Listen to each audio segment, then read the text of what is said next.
Hello, ladies and gentlemen. Welcome to the backstory. If you're new here, kindly hit the subscribe button and the notification bell down below so that you can be notified when we post a new video. Now, ladies and gentlemen, today, Kisii County was literally on fire. This was after Nyaribari Chache, Member of Parliament Zair Jihanda, was heckled by members of the public when he tried to defend President Ruto and his government, which is Kenya Kwanza government, on the cost of living and the prices of fuel.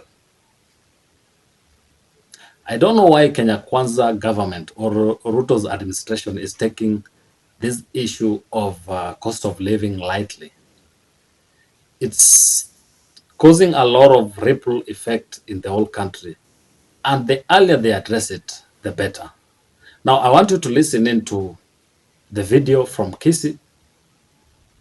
Then we'll analyze that video in connection to other videos that happened in the past a month or two ago on the same issue of cost of living and the prices of fuel. Let's listen in. Zair Janda, Nyaribari Chache. Your Excellency, the President of the Republic of Kenya, Dr. William Samoei Ruto, Your Excellency, the Deputy President, Waziri wetu Machogu, Your Excellency, the Governor, all protocols observed.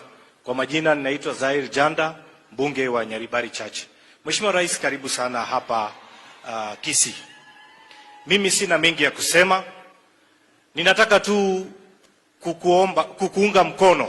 Mheshimiwa Rais, juzi umesign. Sisi kama wabunge tumepata increase ya allocation ya CDF katika kwa masuala ya basari kutoka 35% to 40%. Asante sana Mheshimiwa Rais. Pia tumeona Mheshimiwa Rais, bei ya mafuta imeshuka chini. Ndugu yangu Mheshimiwa Kibagendi, nimesikia ukisema masuala ya mafuta, lakini ni muhimu tukumbuke kwamba sio rais ambaye anapandisha ama anashukisha. There are many factors ambaye ndio inafanya bei ya mafuta inaenda juu. Ya mwisho Mheshimiwa Rais, katika constituency yangu kuna pesa ambaye kwamba ulikuwa umetuahidi ya no, ni lazima tuseme ukweli. Huo ndio ukweli wa maneno. Hata tukipiga kelele, sio rais anafanya hiyo bei ya mafuta kupanda. Kwa hivyo tu relax, tutulize boli. Mheshimiwa Rais, ulipokuja katika eneo bunge letu Nyaribari Chache, ukatupatia ahadi kwamba Nyanturago Stadium utatuwekea pesa, na Mheshimiwa Gavana, wewe pia ulitupatia ahadi. Tunaomba Mheshimiwa Gavana uanze kuweka hiyo milioni 100, alafu ingine itakuja baadaye. Ya mwisho Mheshimiwa Rais, hapana, tu relax, lazima tuseme ukweli.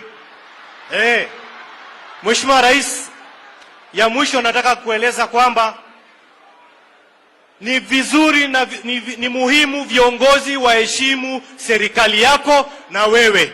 Ikiwa wewe huwezi kuheshimu rais na unataka upewe msaada, utasaidiwa namna gani? Asante sana, na hii story ya kublackmail serikali tuache. Asanteni sana.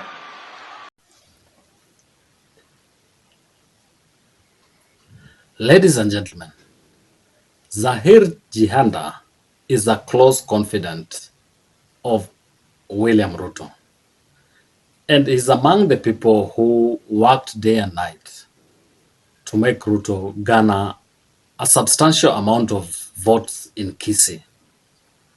And he's been very popular in Kisii land.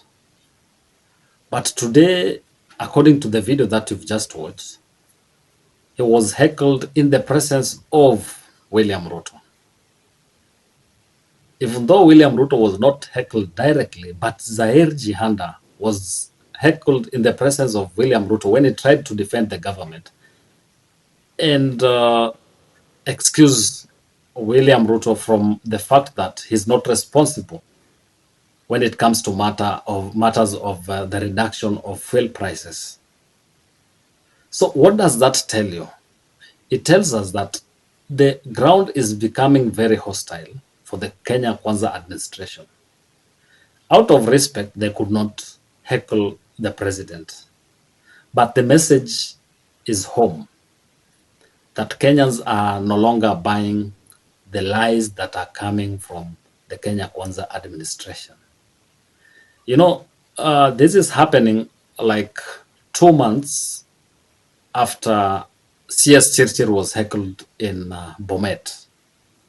Just 2 weeks ago, CS Malonza was heckled in Ukambani over the same issue of cost of living. Let's watch the video of Malonza being heckled in Ukambani. Then we link up the two and analyze what failures the Kenya Kwanza administration or what mistakes the Kenya Kwanza administration is making and how they can go about all these problems. Let's listen in. Tu na subira tuwe nayo. Najua tumekaa sana na vile vile tuko na njaa kabisa, ama namna gani? Poleni sana, mimi nataka kuwa mwepesi nimalizie na la mwisho. Najua kusema kweli hakuna mwenye aelewi gharama ya maisha iko juu, hata rais anaelewa. Hiyo si jambo la kutumwa, anaelewa kabisa. Na ndipo maana unaona rais kila wakati anang'ang'ana, ameenda Ulaya, ameomba pesa, tumeweza kupewa. Manake alipata pale mfuko haina kitu.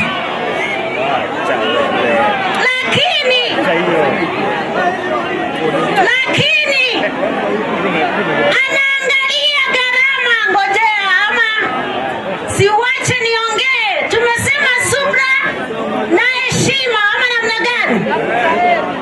Anang'ang'ana hakikishe gharama ya maisha imeenda chini. Na ndipo unasikia anatoka na kuomba pesa na kuangalia namna gani. Vile vile upande wa taxes amejitoa ili hakikishe, na muliona vizuri sana wakati tax ilitolewa ya mambo ya ID, aliweza kusema hapana na ikakanzuliwa.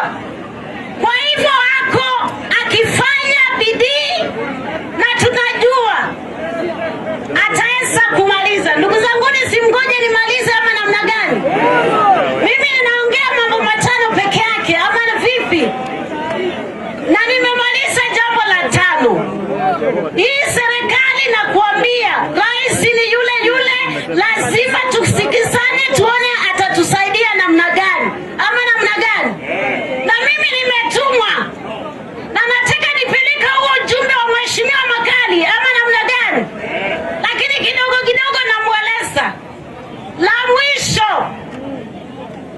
La mwisho, laiti msinipokonya hii mic, naona huku mko serious. Ama namna gani?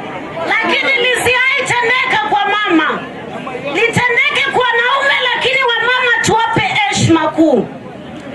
Mimi nataka kusema ni waziri wa mambo ya ushirikiano ya mataifa manane ya Jumuiya ya Afrika Mashariki. Vile vile ni waziri wa mambo ya nchi kame. Vile vile ni waziri wa mambo ya regional development. Mwache kama nataka. Mwache tu aje. Bwana alienda, natafuta Bwana. La mwisho. Now, after watching that video and listening to the heckling by Ukambani residents, there is one driving factor that we cannot lose sight of. The fact that Kenyans are becoming impatient and Kenyans do not want to be lied to anymore. You know, Kenya Kwanza administration has been saying has been promising Kenyans a lot of things pre-elections and even after elections. And they've been trying to blame the former regime for failures of their own making.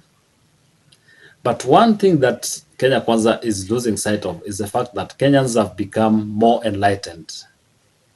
Kenyans have smartphones. Kenyans consume a lot of information and they are able to synthesize the information and make decisions. They're able to tell when someone is lying to them. So however much they lied to Kenyans or they made promises to Kenyans that put them on the seat or made them win the presidency. But they should realize that Kenyans have become more informed, more engaged in consuming information, and they're able to synthesize that information and make decisions.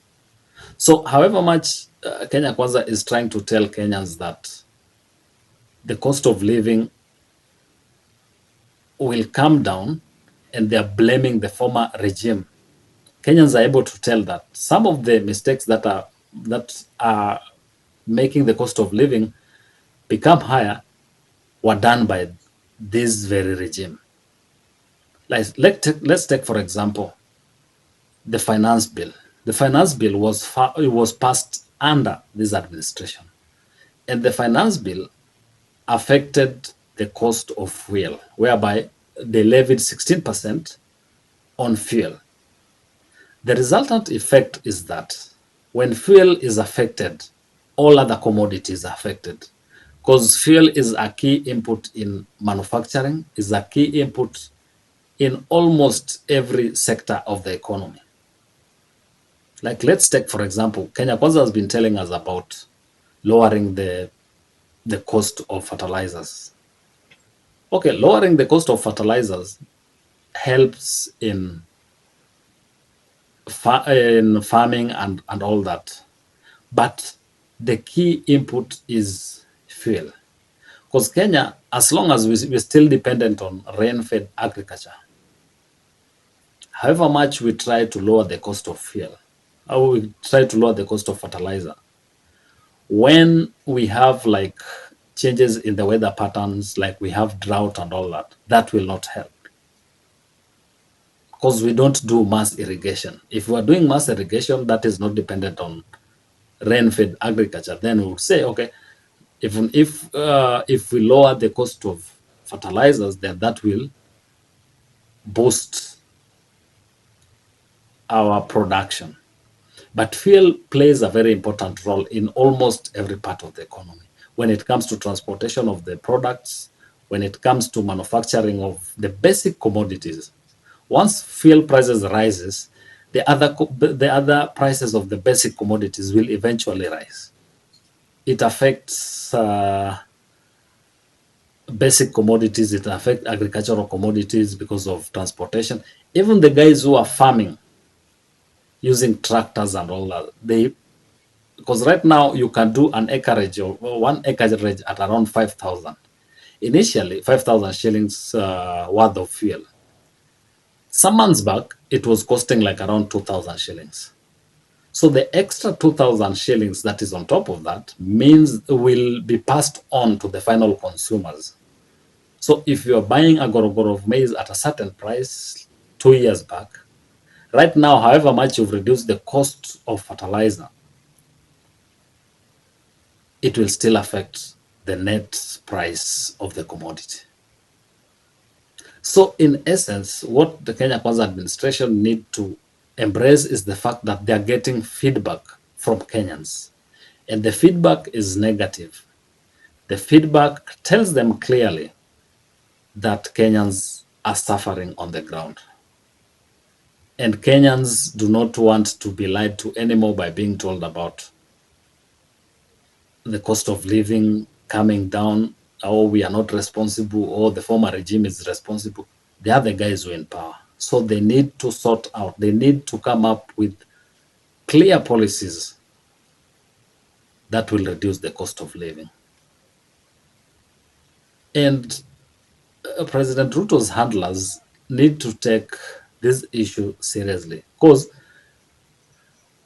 it has happened in 3 different areas.